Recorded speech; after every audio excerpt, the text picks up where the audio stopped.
नमस्कार, मैं हूं अजिता। कैनोपी और मिशन फिट रहो में आप सभी का बहुत बहुत स्वागत है। मौसम बदल चुका है, सर्दियां शुरू हो चुकी हैं। मौसम के बदलते मिजाज के साथ हमारे शरीर की जरूरतें भी बदल जाती हैं। लेकिन यहीं पर अगर थोड़ी सी हमसे चूक हो जाए, यानी हम सर्दियों के मुताबिक अपने खान पान और रहन सहन की आदतों में बदलाव न करें, तो सर्दियां हमारे लिए खुशनुमा होने की जगह परेशानियों का सबब बन सकती हैं।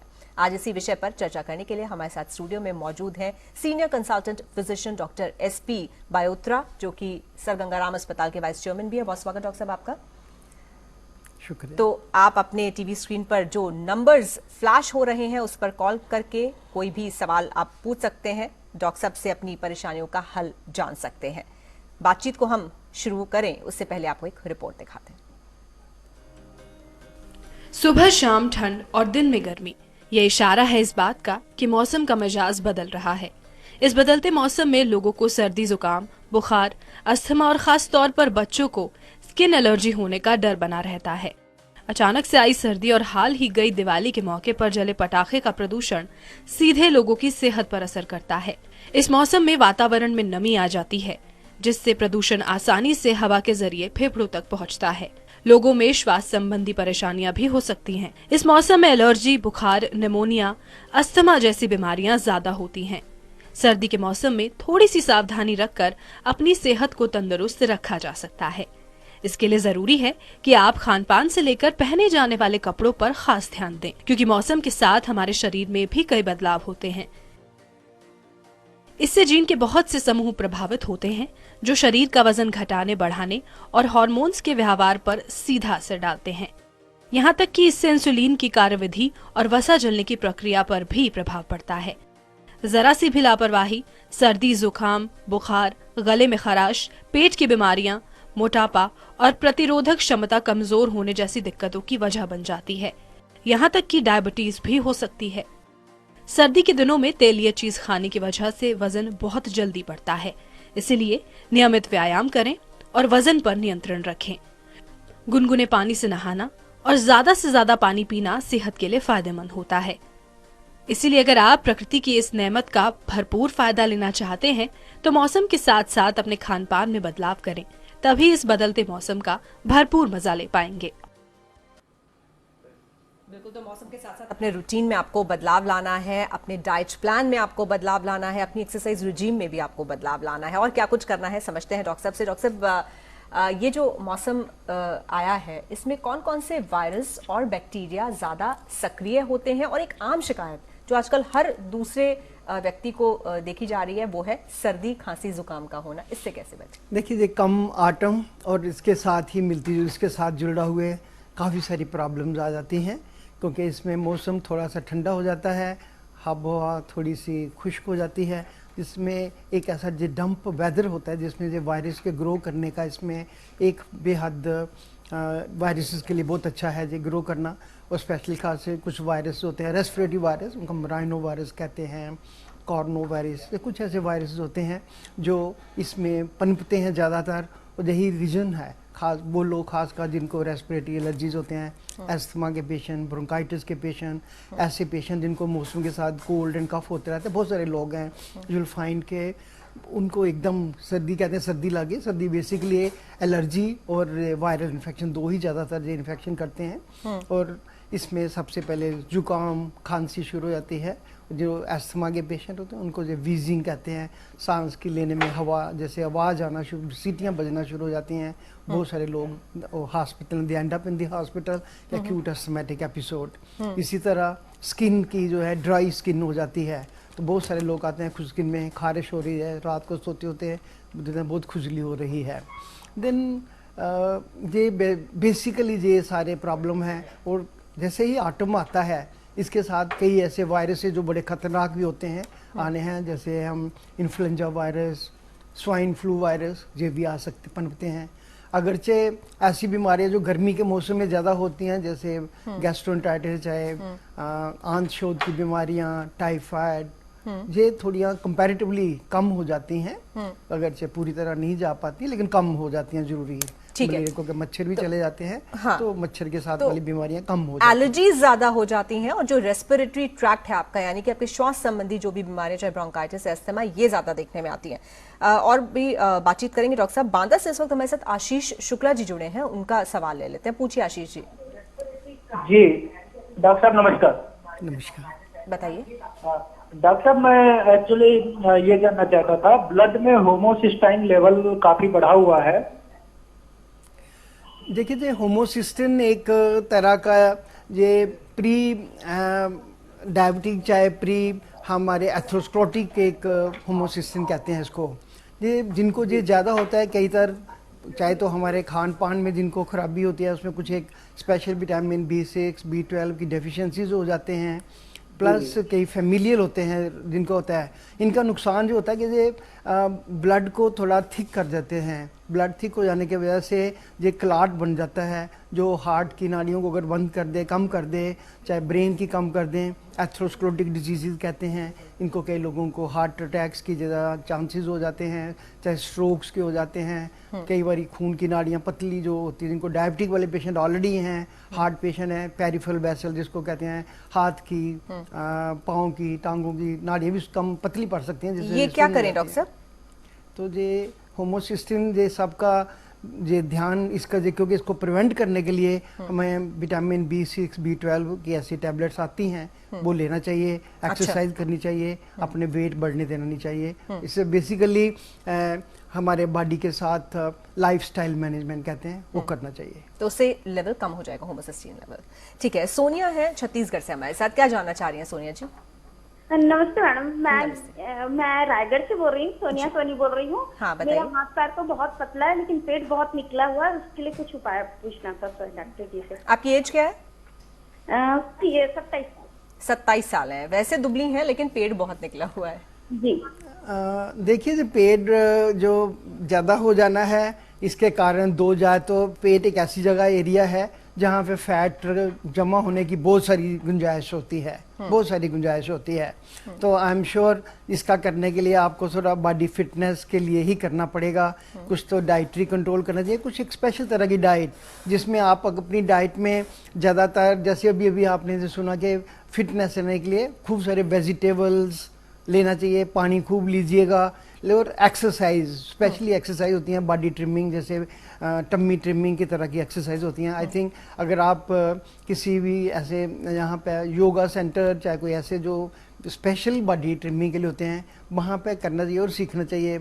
इसमें सूर्य नमस्कार होते हैं और प्राणायाम होते हैं, दे डेफिनेटली हेल्प करते हैं। किसी बीमारी का भी कोई लक्षण होता है क्या डॉक्टर साहब? क्योंकि फीमेल्स में अक्सर कहते हैं कि जब भी फैट आता है तो वो ज्यादातर टमी के आसपास ही आता है। तब होता है तो फैट है। कई दफा होता है कि टम्मी में पानी इकट्ठा हो जाता है, और पानी इकट्ठा हो तो एक लिवर की निशानी होती है कि लिवर खराबी है। तो इनको क्या कोई टेस्ट करा के रूल आउट करने चाहिए? नहीं, पहले तो आई थिंक एक अपने फैमिली फिजिशियन को मिल लें, जो फाइंड आउट कर लेंगे कि अंदर कोई लिवर की डिजीज नहीं है, आंतों की कोई बीमारी नहीं है, एंड देन उसके बाद देन जब फाइन के खारा फैट ही है, तो आजकल फैट मेजरमेंट करने के तरीके भी होते हैं।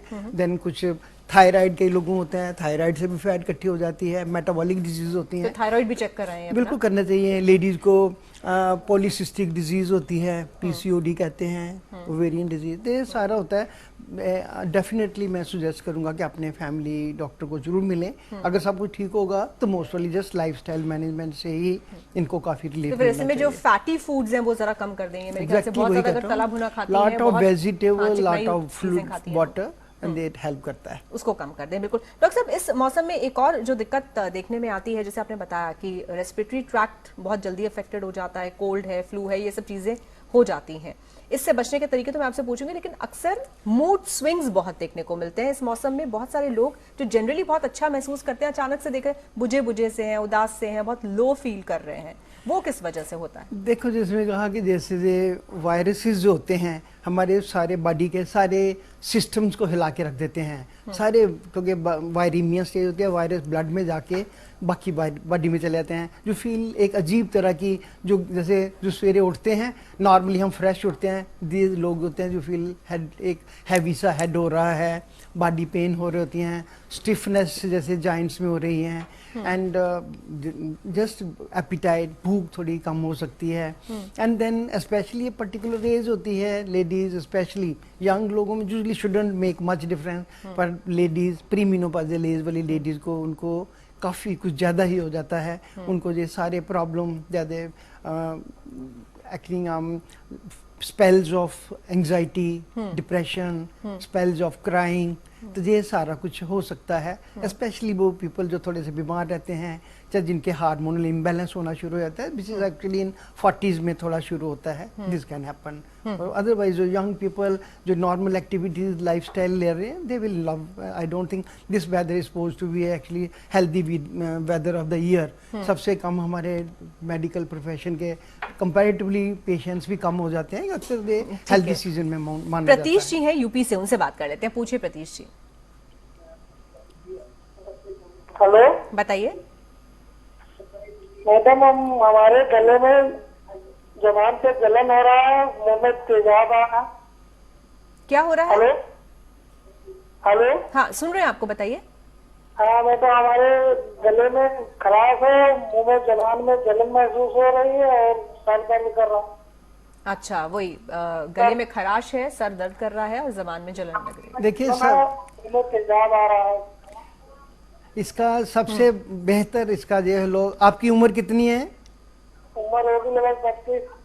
आप एक करिए, रोज दिन में 2 या 3 दफ़ा एक वार्म वाटर करके थोड़ा नमक डाल के उसकी गरारे करिएगा।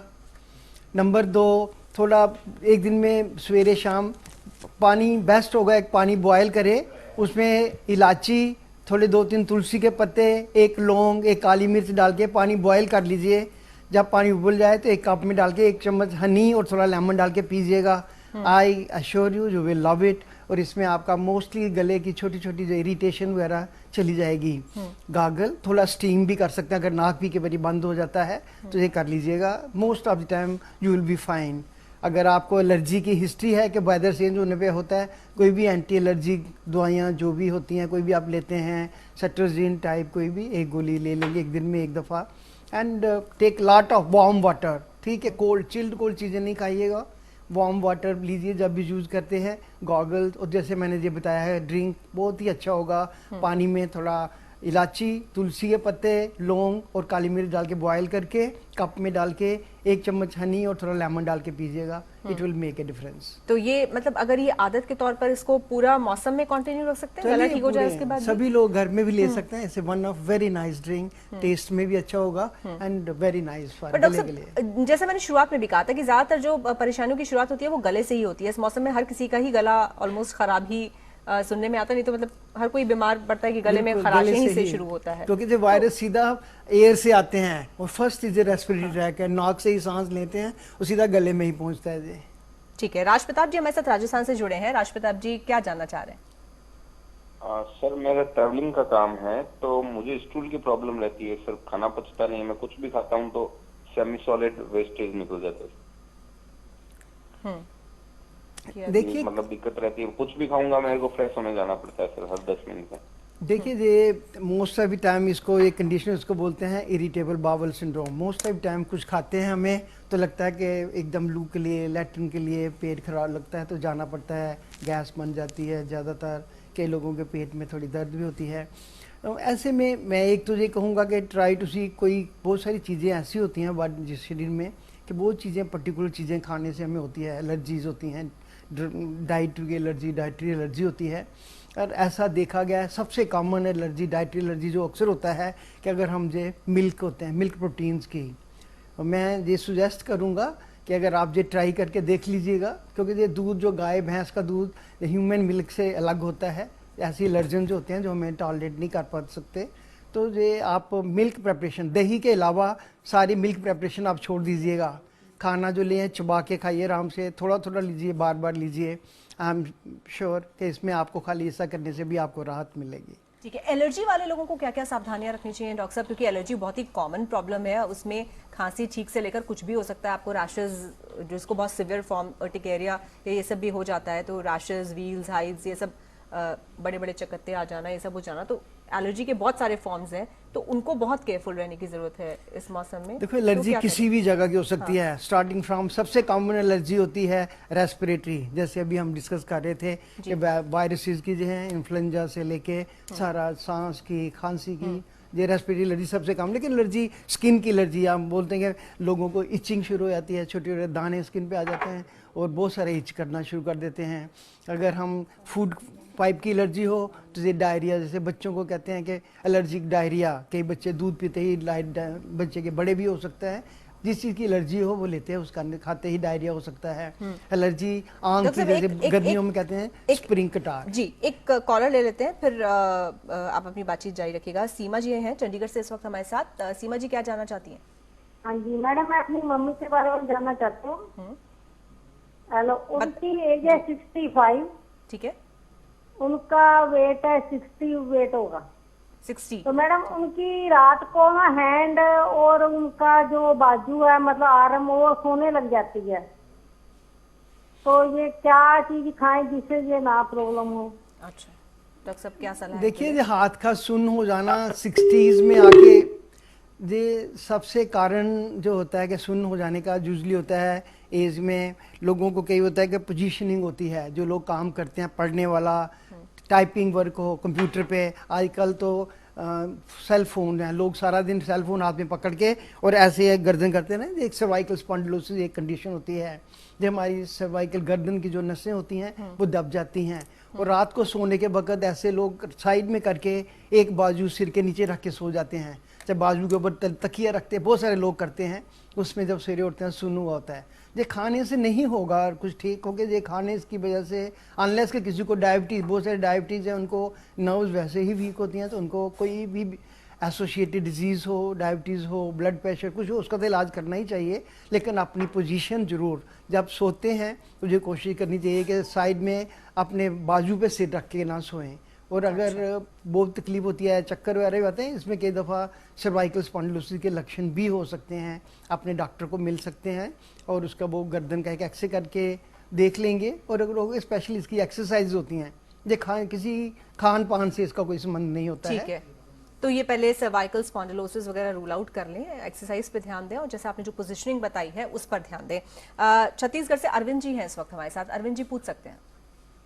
सर जी, मैं आपसे बात करना चाहता था, ये सर्दियों में मेरा ये गले का थोड़ा सा प्रॉब्लम हो जाता है, अक्सर थोड़ा सा कफ आना या फिर यह स्वेलिंग हो जाना, कान से लेके नीचे गले तक आपका स्वेलिंग हो जाता है, तो इसका कुछ किस वजह से हो रहा है, वो थोड़ा सा मेरे को आइडिया देंगे क्या?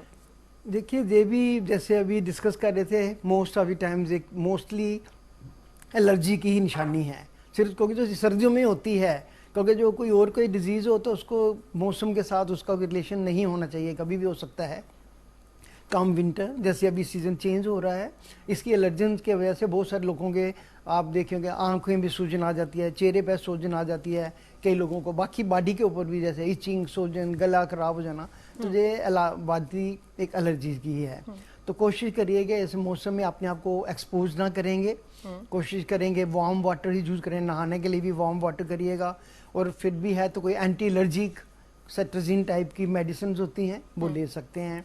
अगर फिर भी नहीं हो, फिर आप डेफिनेटली मैं एडवाइस करूंगा कि अपने फिजिशियन, अपने डॉक्टर, फैमिली डॉक्टर से मिलें, वो कुछ एक ब्लड वगैरह के टेस्ट करके देख लेंगे कि कोई और बीमारी नहीं है अंदर में। ठीक तो आई थिंक इसका जो इलाज हो सकता है। अपर्णा जी है मुंबई से। अपर्णा जी पूछिए। हाँ, मुझे डॉक्टर से ये पूछना था कि मुझे विंटर के सीजन में एक्जिमा हो जाता है, मतलब स्किन में इचिंग हो जाती है, और हर साल विंटर में ही होता है ये। अब मेरे बेटे को भी होता है, मतलब बेटा मेरा 9 इयर्स का है, तो उसे भी सेम कैरी फॉरवर्ड हो रहा है, और मेरा स्किन भी ड्राई है। मेरी एज है 34, तो प्लीज इसके लिए मुझे कुछ टिप्स दे तो अच्छा है। जरूर, थैंक यू डॉक्टर साहब। जैसे अभी हम डिस्कस कर रहे थे, एक्जिमा भी एक एलर्जी की तरह का ही निशानी होती है, एक्जिमिक डर्मेटाइटिस बोलते हैं। तो ये एक तो ये जैसे मैंने बोला कि अभी सीजन जो हो रहा है इसमें स्किन बहुत ड्राई, क्योंकि मौसम ड्राई सा है, डैम्प वेदर है, तो जरूर कोशिश करेंगे कि आप अपना जैसे जैसे मौसम बदलता है, सबसे बेस्ट तो मैं एक एडवाइस करता हूँ एक कोई ऑयल जो लुब्रिकेंटिंग ऑयल रहता है, और इसमें आलमंड ऑयल, बादाम रोगन कहते हैं, वो बहुत ही अच्छा है, बेहतरीन होता है, सबसे बढ़िया। वो नहीं है इस्तेमाल कर सकते आप तो नारियल का तेल ही चाहे से, जिस सीज़न चेंज होता है अपनी नहाने के वक्त अपनी स्किन को लुब्रिकेट करते रहें। अगर फिर भी ज़्यादा होता है, उससे पहले थोड़ा एंटी एलर्जिक मेडिकेशन, जैसे अभी मैं कह रहे थे सेट्राजिन टाइप होता है, कई लोगों को एक्जिमा में जैसे छोटे छोटे दाने निकल आते हैं, पिंकिश से दाने होते हैं जो बहुत इच करते हैं, इसके लिए लोकल कुछ क्रीम्स अवेलेबल हैं मार्केट में इचिंग के लिए, वो लोकल भी यूज कर सकते हैं। लेकिन ये कोशिश करेंगे अगर आप अपनी स्किन को ड्राइनेस बचाने के लिए और बेटे को भी यही ट्रीटमेंट देंगे, ठीक है, बेटे की भी स्किन इसी तरह बिल्कुल उनके लिए यही, जैसे मौसम चेंज होता है डेफिनेटली ऑयल से करिएगा। हरियाणा से राजेश जी हैं, राजेश जी बताएं। सर डॉक्टर साहब, मेरा 2 साल का बेटा है। ठीक है। हाँ सर, मेरा 2 साल का बेटा है, तो उसको सर्दी जुकाम ज्यादा रहता है इस विंटर के अंदर। उसका जुकाम, नाक जो बहती रहती है हर वक्त, वो कभी बंद नहीं होती। तो काफी मेडिसिन दिया है, डॉक्टर से कंसल्ट किया है, लेकिन फिर भी उसको आराम नहीं हो रहा है। अनफॉर्चुनेटली ये भी एलर्जी के ही निशानियां हैं इसको, जो कि सीजन चेंज जैसे भी विंटर शुरू हुआ है तो शुरू हो जाता है, बहुत सारे बच्चों में होता है। स्पेशली अगर फैमिली हिस्ट्री देखेंगे, बच्चों के parents, grand parents, most of the time उनको भी रहा होगा ये सारा। तो इसका इलाज यही है कि बच्चों को थोड़ा सर्दी से बचाइएगा, डैम्प वेदर से बचाइएंगे, कोशिश बच्चों को खूब सारा वार्म वाटर ही दीजिए।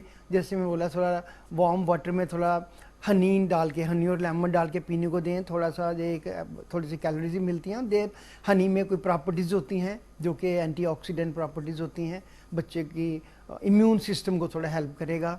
तो कोशिश करना है कि बच्चों को खासकर धूल, मिट्टी, धुआं, ऐसा एटमॉस्फेयर कोई स्मोक करता हो पास, उसके पास बिल्कुल नहीं आने देंगे। अगर इनके बाद भी रहने के तो बच्चों के छोटे छोटे सिरप मिलते हैं एंटी एलर्जिक, थोड़ा सा वो डॉक्टर देखोगे। अगर नहीं देंगे तो ये बच्चे बड़ा होके थोड़ा बच्चा के छोटी उम्र में भी सांस की तकलीफ हो जाती है, कि अच्छा, तो मतलब तो वो सिरप देना बहुत जरूरी है, तो इसलिए बहुत जरूरी है कि बच्चों का बहुत ध्यान ठीक है, डॉक्टर से लिखवा कर कोई अच्छा एंटी एलर्जिक सिरप दें। डॉक्टर साहब, कोई इंजेक्शन या कुछ ऐसा होता है जो आपको कुछ वक्त तक, जिनको को बार बार होती है एलर्जी या इस तरह की जो सीजनल दिक्कत है, तो आपको कम से कम 1 सीजन बचा पाए या 1 साल तक आपको एक इम्यून कवर दे पाए, ऐसे कुछ इंजेक्शंस, ऐसे कुछ शॉट्स अवेलेबल हैं क्या? देखिए, ऐसा एलर्जी का तो कुछ नहीं होता है, एलर्जी का तो जो एलर्जी हो उसका इलाज, लेकिन श्योरली ऐसा लोग जिनको एस्थमा की हिस्ट्री है, जो पेशेंट जो क्रॉनिक ब्रोंकाइटिस हैं, कि रिपीटेड सब विंटर में खांसी हो जाती है, सांस फूलता है, उनको ये, ताकि ये सेकेंडरी इन्फेक्शन होने का डर होता है, क्योंकि इनको जो प्रॉब्लम जो एलर्जी से ज़्यादा जो इन्फेक्शन होता है वो लाइफ थ्रेटनिंग हो जाता है, old age specially extreme of ages. तो ये करने के लिए आजकल वैक्सीनेशन जो हैं, कुछ इन्फ्लुएंजा का वैक्सीन होता है, निमोनिया के वैक्सीन होते हैं, जो प्रिवेंट कर देते हैं हमको एक वैक्सीन करने के लिए। It will go up to, ऐसे वैक्सीन जो है वो up to couple of years वो चलते हैं, तो जो लगवा लेना चाहिए जो लोगों को हिस्ट्री है। जी, यूपी से सतीश जी हैं, पूछिए सतीश जी। हाँ डॉक्टर साहब, बताइए। हेलो, बताइए, सुन रहे हैं। हाँ, यूपी से बोल रहे हैं। हमारी एक भतीजी है, उसको बार बार डायरिया हो जाता है। डायरिया? हेलो, बार बार क्या हो जाता है? बार बार उसको डायरिया हो जाती है, बार बार लेट्रिन होने लगती है। हाँ, समझ गए, डायरिया हो जाता है। क्या एज है बच्ची की? बच्ची की एज वही लगभग 3 साल की होगी। अच्छा, क्या करें डॉक्टर साहब? वेल देखिए, ये तो आपको देखा है कि बार बार डायरिया का मसला होता है, सबसे कॉमन होता है कि मोस्टली बच्चे को जो पानी मिल रहा है, शायद आपको उसको ठीक तरह से उबाल के नहीं पीते, इन्फेक्टेड वाटर होता है, पानी सीधा नलके से निकाल के दे लेते हैं, क्योंकि बार बार का डायरिया, कमनेस जो डायरिया होता है, ये होता है इन्फेक्टिव डायरिया जिसको बोलते हैं।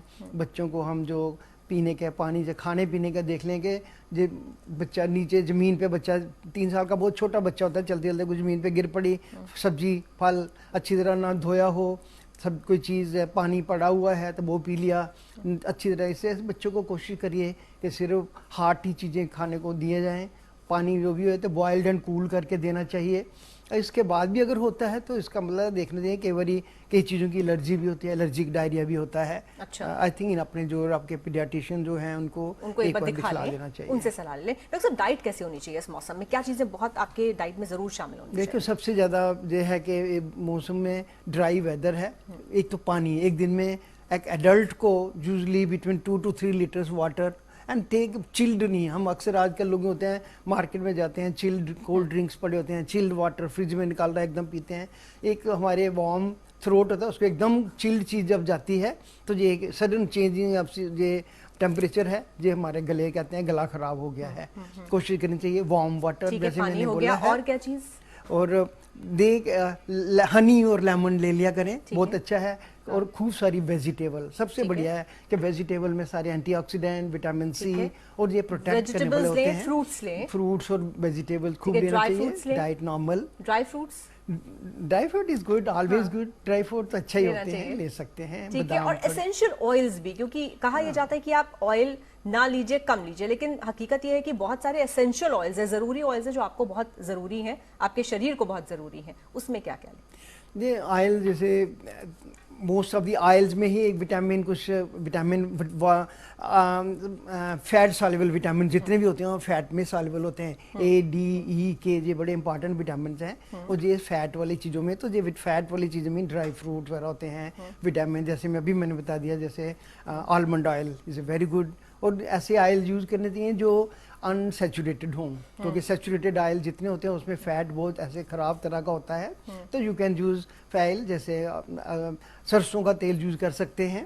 एंड कनोला ऑयल आता है जिसमें ये होते हैं, ये रिफाइंड ऑयल होते हैं। ये जो भी ऑयल खड़े रहने पे जो जम नहीं जाते हैं, तो दे आर गुड ऑयल। वो ऑयल्स अच्छे होते हैं, उनका इस्तेमाल करना चाहिए, मतलब एक मॉडरेट मात्रा में उनका इस्तेमाल करना चाहिए। और सर्दियों में, जैसे अभी सर्दियां और बढ़ेंगी, रजाई से निकलने का मन नहीं करता है, तो बहुत सारे लोग जो एक्सरसाइज के लिए बहुत रेगुलर है वो भी एक्सरसाइज छोड़ देते हैं, तो ये नहीं करना चाहिए। बहुत जरूरी है बॉडी में एक्सरसाइज। बॉडी को अगर लाइफस्टाइल मैनेजमेंट बहुत जरूरी है हर चीज़ के लिए। प्राणायाम, सूर्य नमस्कार, कपाल भाती, लोम विलोम, ये सारे, और कुछ भी एक्सरसाइज कम से कम आज से 20 to 30 मिनट्स की अगर एक्सरसाइज चले, बहुत अच्छा है। बिल्कुल। तो सही डाइट और सही एक्सरसाइज से आप बहुत सारी मौसमी बीमारियों से बच सकते हैं। और अगर आपको कोई हिस्ट्री है और आपको उसकी जानकारी है, तो वक्त से पहले आप उससे संबंधित दवा, अगर एलर्जी है तो एंटी एलर्जिक दवा, या जो भी बीमारियों से संबंधित दवा आप जरूर लें और स्वस्थ रहें, खुश रहें। डॉक्टर साहब, बहुत शुक्रिया आपका यहाँ पर आने के लिए और इस अहम चर्चा के लिए। और कैन प्योर मिशन फिट रहो में आज के लिए बस इतना ही। नमस्कार।